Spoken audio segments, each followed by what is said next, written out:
Hello மக்களே, this is Maha. இது உங்கள் voice of women series. Last வீடியோவில் சொல்லியிருந்தால இந்த மாதிரி ஜாபை குவிட் பண்ணிட்டேன் ப்ரெக்னென்சி டிலேனால அப்படின்ட்டு. ஸோ என்னெல்லாம் ஃபேஸ் பண்ணேன் ஃப்ரம் மெடிக்கல் சைடில் இருந்துன்றதை பார்க்கலாமா? ஆக்சுவலாக 2021 எண்டில் எனக்கு மேரேஜ் ஆச்சு. 2022 எண்ட் வரைக்குமே நாங்கள் வந்து சரி okay things will happen naturally அப்படின்னு சொல்லிட்டு ஃப்ரீயாக விட்டுட்டோம்.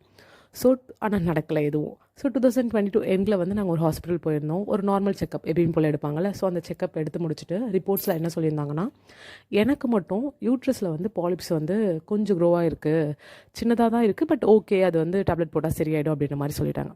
ஸோ அப்போ இருந்த மைண்ட் செட்க்கு எனக்கு சரி ஓகே டேப்லெட் போட்டால் சரியாயிடும் அப்படின்னு சொல்லிட்டு அப்படியே 2 இயர்ஸ் விட்டாச்சு. பட் எதுவும் நடக்கலை.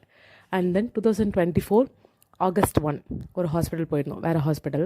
அங்கே எப்பயும் போல் மறுபடியும் ஃபஸ்ட்லேருந்து அதே செக்கப், பிளட் டெஸ்ட் அது இதுன்னு சொல்லிட்டு 2 பேருக்குமே டெஸ்ட் எடுத்தாங்க.